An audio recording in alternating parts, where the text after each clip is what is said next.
الحمد لله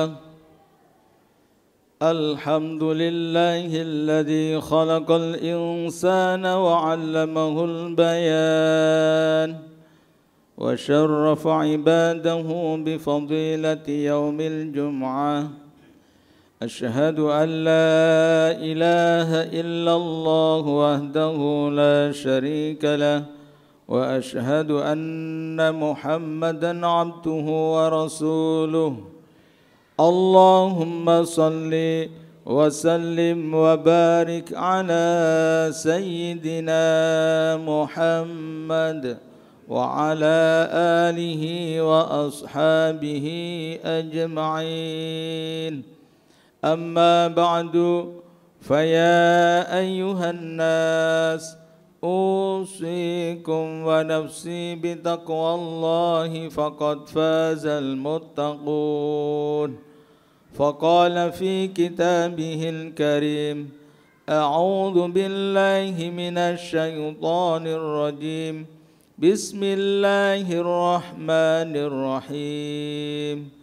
يا أيها الناس اعبدوا ربكم الذي خلقكم والذين من قبلكم لعلكم تتقون.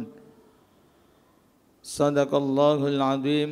Hadirin jamaah salat Jum'ah Masjid Al-Hidayah rahimakumullah. Pada kesempatan yang berbahagia ini, mari kula panjenengan bersyukur kepada Allah Subhanahu wa taala karena kita masih dipilih oleh Allah menjadi hamba yang terpilih. Kita bisa melaksanakan, memenuhi panggilan Allah Subhanahu wa taala, melaksanakan salat Jumat karena ridhonya. Pada kesempatan yang berbahagia ini pula monggo kula panjenengan berikhtiar untuk menjaga, meningkatkan keimanan dan ketakwaan kita kepada Allah Subhanahu wa taala. Tidak ada yang bisa menyelamatkan hidup kita, dan kemuliaan itu akan datang karena ketakwaan kita kepada Allah Subhanahu wa taala. Hadirin jamaah rahimakumullah, salat adalah merupakan pemisah antara orang yang kafir dan orang yang beriman kepada Allah Subhanahu wa taala. Salat adalah merupakan satu ibadah yang menjadi ukuran kemusliman kita. Kebaikan kula panjenengan, semua ibadah itu diukur karena salat. Karena itulah salat bisa membentuk karakter manusia, bisa membentuk pribadi manusia karena beberapa hal. Tetapi ada salat yang tidak bisa membentuk pribadi manusia yang baik. Yang pertama adalah salat kusala. Salat kusala ini adalah salat yang dilakukan oleh umat manusia karena ingin dibilang menjadi orang yang baik. Apakah pernah terjadi di zaman Nabi Muhammad sallallahu alaihi wasallam? Dulu di zaman Nabi ada seorang sahabat yang bernama Salul atau Abdullah bin Ubay. Dia masuk Islam dan kemudian dia melakukan salat. Tetapi sebenarnya dia adalah gembongnya orang munafik. Salat yang dia lakukan supaya mereka diakui sebagai orang yang baik menurut pandangan Rasulullah sallallahu alaihi wasallam. Tetapi ketika mereka berkumpul dengan golongan mereka, orang-orang yang kafir, mereka membenci umat Islam. Tetapi ketika mereka kumpul dengan umat Islam, mereka berpura-pura menjadi orang yang baik, termasuk dia melakukan ibadah salat. Maka salat yang demikian ini dinamakan salat kusala. Yang kedua adalah salat sahun. Salat sahun adalah salat yang hanya dilakukan untuk ibadah yang bersifat rutinitas saja. Sama sekali tidak bisa membentuk karakter manusia. Mereka salat tetapi hatinya tidak pernah salat. Mereka salat tetapi telinganya tidak pernah salat. Mereka salat tetapi mulutnya tidak pernah salat. Dan perilakunya tidak pernah salat, karena salat yang ia lakukan hanya sekedar untuk rutinitas saja menggugurkan kewajibannya. Ada salat yang disebut dengan salat muka'an musyahidan. Muka'an musyahidan itu adalah salat yang dilakukan untuk memperolok umat Islam. Dulu di zaman penjajah ada seorang namanya Senokokronya. Dia nyantri di Makkah dan hafal Al-Quran, apalagi doa-doa dalam salat, semua mereka hafalkan. Tetapi apa tujuan mereka masuk Islam? Mereka ingin perolok umat Islam, ingin merusak umat Islam. Maka salat yang ia lakukan disebut dengan salat muka'an musyahidan. Salat sama sekali tidak bisa membentuk pribadi yang baik, tetapi justru memperolok umat Islam. Bagaimana salat yang bisa membentuk pribadi yang baik? Yang pertama adalah salat muhafidun. Salat muhafidun itu adalah salat yang dilakukan dengan menyempurnakan syaratnya, rukunnya, rukuknya, sujudnya, adabnya, bacaannya, dan khusyuknya.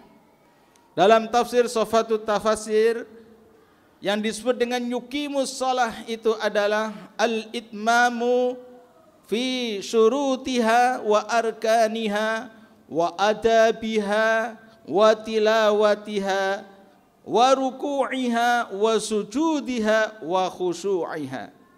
Maka salat yang dilakukan dengan menyempurnakan syaratnya, rukunnya, sujudnya, kemudian rukuknya, adabnya serta bacaannya, maka salat ini akan bisa membentuk pribadi yang baik. Salat karena dia setelah menyempurnakan adabnya ketika mereka melakukan salat. Salat bukannya sekedar menggugurkan kewajibannya. Adabnya salat Jum'ah bagaimana datang lebih awal. Ketika khutbah sudah dimulai, kita mendengarkan khutbah dan lain sebagainya. Maka adab-adab dalam salat, bacaannya dan lain sebagainya menjadi sempurna. Maka salat yang demikian itu akan bisa bentuk pribadi yang baik. Kemudian yang kedua adalah salat khasyi'un. Salat yang sempurna pada fase yang pertama tadi, yang disebut dengan salat muhafidun. Tetapi bukan hanya sekedar itu, meningkat lagi yaitu hudurnya hati kita kepada Allah Subhanahu wa taala. Tawadhu'nya kita kepada Allah Subhanahu wa taala ketika kita salat.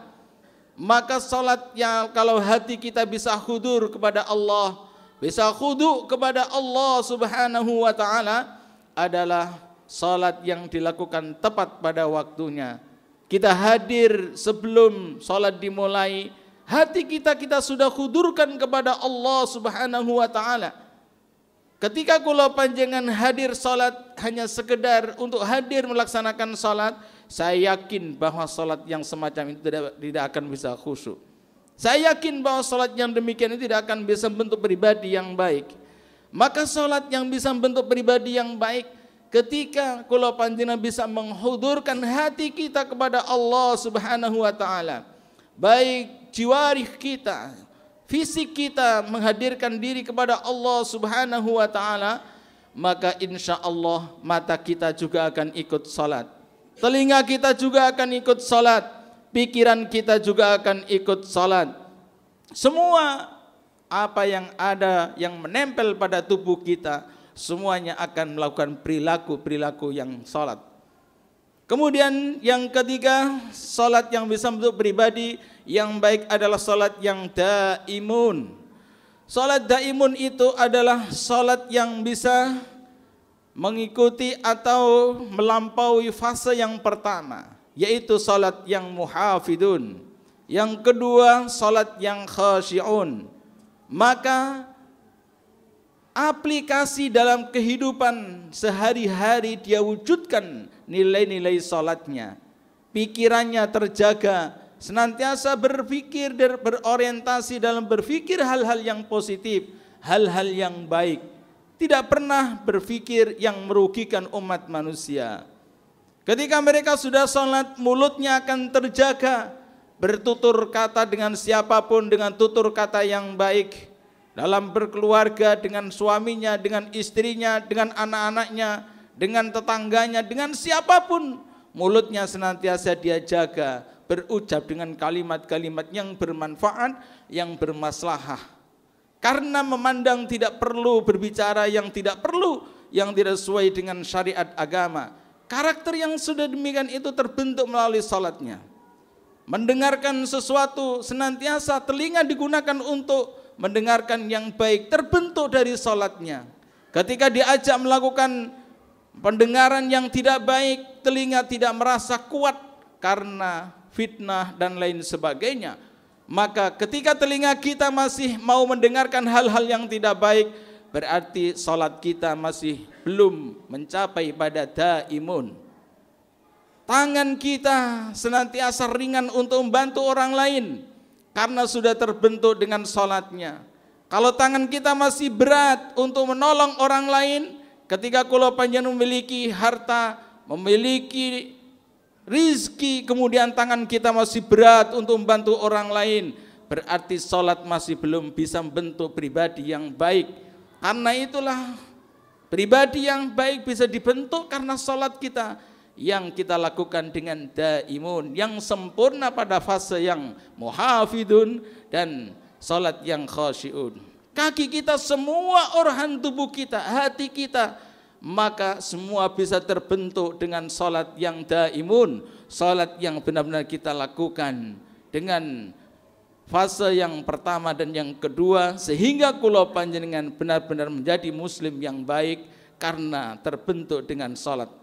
Mudah-mudahan salat kita yang kita lakukan bukan sekedar sebagai ibadah rutinitas saja, bukan sekedar untuk menggugurkan kewajiban kita, tetapi bagaimana salat ini benar-benar bisa membentuk pribadi yang baik sebagai umat manusia, bisa membentuk pribadi yang baik sebagai masyarakat, bangsa, dan negara yang tercinta ini, sehingga akan terwujud manusia yang berkarakter, akan terwujud negara yang baldatun thayyibatun wa rabbun ghafur, karena terbentuk dengan salat yang sempurna.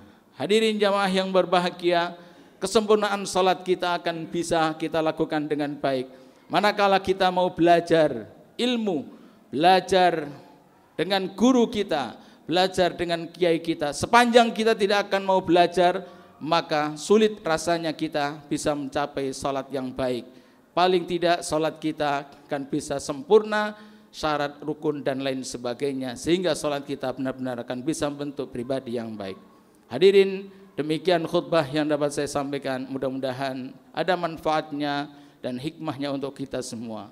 A'udzu billahi minasyaitonir rajim. Bismillahirrahmanirrahim. Inna a'tainakal kautsar fasholli li rabbika wanhar. Inna syani'aka huwal abtar. Aqulu qawli hadza fastaghfiruhu innahu huwal ghafurur rahim.